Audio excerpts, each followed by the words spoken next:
Hello, my little poets. Welcome back to Pedantic Poetry. My name is Andy and I'm your host. Welcome to episode 2 of Spiñata. So exciting. So, as I stated last time I made an episode, this is where I spin a wheel and try to get through my physical, or my TBR, because a lot of these books are from my Kindle actually. The books I will be talking about today are Platonic Rulebook by Saxon James, Nectar of the Wicked by Ella Fields, Rhyme Rule by Sadie Kincaid, and Enemies by TIJAN. I believe that's how you say it. Yeah, sorry for only doing 4 books, I just wanted to get this episode out, and then I will do another one where I have been mood reading a little bit in between these. So, to start off, I wanted to share some of the stats. So the total page count for these books are 1,307. However, I only read 555 of these. So my average rating is a 3-star. That's because I only finished one of these books. There are 2 hard DNFs and then 1 soft DNF. I will be discussing this a little later. When it comes to the genre breakdown, Platonic Rulebook is LGBTQ romance, Nectar of the Wicked is fantasy romance, Rhyme Rule is dark romance thriller, and Enemies is sports romance. So all of these are adult books or new adult in some way, instead of mostly YA as I read for the last episode. So I will be discussing these in the order I read them. So I started off with Platonic Rulebook, and this one is the soft DNF. Unfortunately, Saxon James is usually one of my favorite authors. I really enjoy her books with Eden Finley and everything, so I was really surprised that I just couldn't get connected to these characters and everything. To tell you what this book is about, it's book 2 in the Divorced Men's Club series. It's about Griff and Heath. They are childhood best friends, and Griff is like kind of getting divorced at the start of the book. Like, they've been separated, but it's his kid is going off to college and everything, and yeah, so much is happening, but nothing happens at the same time. Oh my god, that's kind of mean, but it's kind of true. I will do a spoilery section at the end like I did last time. If you guys don't like that and would much rather me just talk about the books in one go and like do full spoiler episodes, leave me a comment, please. But yeah, so these two, they are childhood best friends, and it's like there's this weird, really sexual undertone. Like, they're supposed to get together at the end of the book. It's a romance book, you know they're supposed to get together, but it's been like, and they kind of like joke about it and say like, oh, it's been too long since I've been late and everything, but it's, yeah, no, I just didn't really connect. That was unfortunately a soft DNF, which means I will try to read it again in the future, but for now it's not my vibe. The second book I read, or got spun for me, was Nectar of the Wicked, and this one I gave 3 stars. This is book 1 in the Deadly Divine duet, and we follow a girl without a name, but her guardian calls her Flea, like the small insect, I believe it is. And this girl, Flea, I'm just going to call her Flea because it's so much easier. She's a changeling, and at the start of the book we're at this event called The Great Hunt, where Rolina, her guardian, is basically trying to trade her off to find her own daughter and everything. And the Fae that are at this great hunt, they don't belong to any kingdom, so they can like come and go as they please, kind of. And they kill Rolina because she was impatient and everything. And then Rolina's kind of friend but also employer just suddenly comes knocking at Flea's door and is just like, okay, so Rolina had some debt and I need you to pay it off, and you need to work in my pleasure house. And this is where we meet our main male character, Florian. This was a 3-star. I really don't want to say too much, but one of the things that really brought this book down for me is there was just too much spice too fast. And you can kind of guess that because she is literally forced to work at a pleasure house in chapter 3.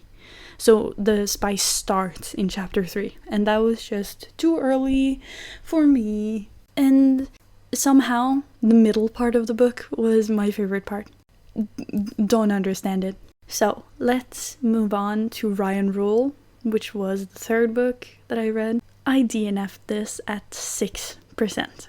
I feel so bad about this, but I kind of knew going into it that it was a mafia romance, and I just haven't read mafia romance for years, and I was skeptical about it when I got it spun. I was just like, okay, I'll try it, but and it just wasn't for me. So now I know. But yeah, I will literally just read you the summary from, like, the blurb from Storygraph, which is the app I use to track everything, because I couldn't tell you what this book is about. Jessie Heaton is a fearless, flame-haired computer hacker, independent and feisty. She's relied on no one but herself since the age of 16. Working for the Russians, she is finally close to getting the one thing she wants most in life, when she's stopped in her tracks by the notorious Ryan brothers. The Ryans are Irish mafia. They are unstoppable. No one stands in their way, and nothing comes between a Ryan and his family. That is until the hurricane that is Jessie crashes into their lives, with a world full of secrets and a past that she can't outrun. Will she be their salvation or their downfall? This also just happens in the first chapter. I read the first couple of chapters in this book, and yeah, let's leave it at that. Then I tried to read Enemies. This is the other hard DNF. For me, I DNF'd this at 16%. And here, okay. So what I wrote in my notes is Dusty comes to Texas after something happened to her. She mentions this like 5 times in the first 50 pages. It's crazy. She doesn't like Stone, but he's the super ultra mega famous football dude at this college. That's my notes. So again, I'm just going to read the blurb from Storygraph. Stone Reeves was my neighbor, and I've hated him since 6th grade. Gorgeous and charismatic, he became the town's football god, while I became the town's invisible girl. He went to a Division I school for football, while my father was fired by his father. His team won the national championship, while my mother died the same day. He was a first-round pick for the NFL, while I made the worst decision of my life. Now I'm in Texas trying to pick up the pieces of my life, but Stone is here. Stone is everywhere. It doesn't matter that disaster has struck my life again. It doesn't matter that he's the only one trying to console me. It doesn't matter that he's the nation's newest football obsession, because for me, he always has been and always will be my enemy. Okay, I think this is a great point to just start doing spoilers, and I will do them in the reverse order. Spoilers ahead. Okay, everyone doesn't want spoilers are gone, please. I'm starting now. Okay, so the names in Enemies are so stupid, most of them. Some of them are cute, like Savannah, but our main characters are literally called, as I said, Dusty and Stone. And there's a random ass NPC dude in the background called Dent. I'm sorry? What kind of names are these? And I just could not deal with being in the FMC's head, because I have some pretty heavy triggers. So I looked up the trigger warnings, and one of my triggers was in this book, like after I DNF'd. And I was just like, oh, so that's what happened to her. I couldn't deal with her literally mentioning like, oh my god, this thing that happened to me. And she's just like, I just want to look at fishes for my marine biology thing, but this thing happened to me. And this writing style was also not the best. It's what I would call Wattpad-esque writing. I hate using Wattpad-esque, but it's the best comparison because it's so addicting. Like, I flew through these first 16%, but it's not good. It's not, I should say it's not great, because for some people this is good. So yeah. Proceed with caution in this book, and if you can deal with a kind of annoying main female character, I would say try it. Ryan Rule. Okay, so as I said, I literally only read 6%. I read the first 3. I think I started the 3rd chapter, but then I was just like, oh no, sorry, no. Because this book is so info dumpy.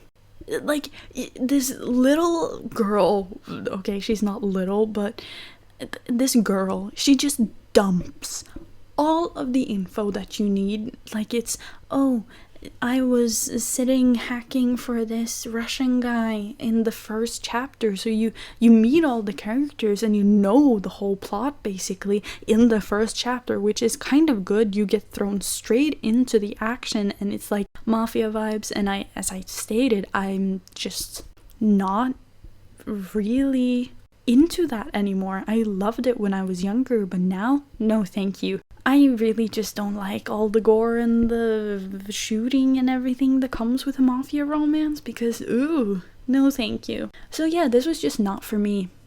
No. Then we have Nectar of the Wicked. And as I stated, the middle part of the book was what made this book good for me. It's why I gave it a 3-star, because they had so much good banter and everything in the middle, but at the same time it was just way too spicy. There were too many spice scenes and not enough chemistry before they started having spice. So it's like, ew. But I have to say, I really liked the last sentence of the book, because it's like, it's kind of iconic. But yeah, the story in and of itself was kind of cool, and I'm like sort of intrigued. So if anyone can convince me to read Wrath of the Damned, the next book, and also the last book in this series, please convince me. But yeah, this was okay. I would recommend if you want just like a silly, goofy, fun time, but if you don't like spice, don't read this. It's really spicy. Last but not least, I already mentioned this kind of when I talked about it, but Platonic Rulebook. I really just didn't feel the chemistry between them, and then they were just like, he was jerking off in his kitchen to the thought of his best friend, but also being kind of weirded out that he was thinking like that about his best friend, and I was just like, but why? Why can't we just be like, oh yeah, no, I've kind of had feelings for him? Like, that would, okay, if it was like, okay, I've kind of had feelings for you ever since we were teenagers kind of thing, because that would be kind of cute. But this was just like, oh yeah, no homo, right bro? Like that kind of vibe. So it just felt really weird. And so it was a soft DNF, and I kind of really struggled with the characters and trying to connect to them and everything. So yeah, I'll try this book again at another point in my life when I'm maybe more ready for it, but I might have to reread the 1st book because I felt kind of lost in the friend group. So yeah, might have to reread the 1st one and see if I can then kind of enjoy this one even more. This was sadly everything I had for this video, or this episode. I'll try to get some longer videos. Why do I keep saying videos? I'll try to get some longer episodes out for you guys, but oof, I'm starting up studies again now, and it's a hefty reading load, so I'll see what I can do. However, I hope you enjoyed this episode, and I will see you all next week. Goodbye!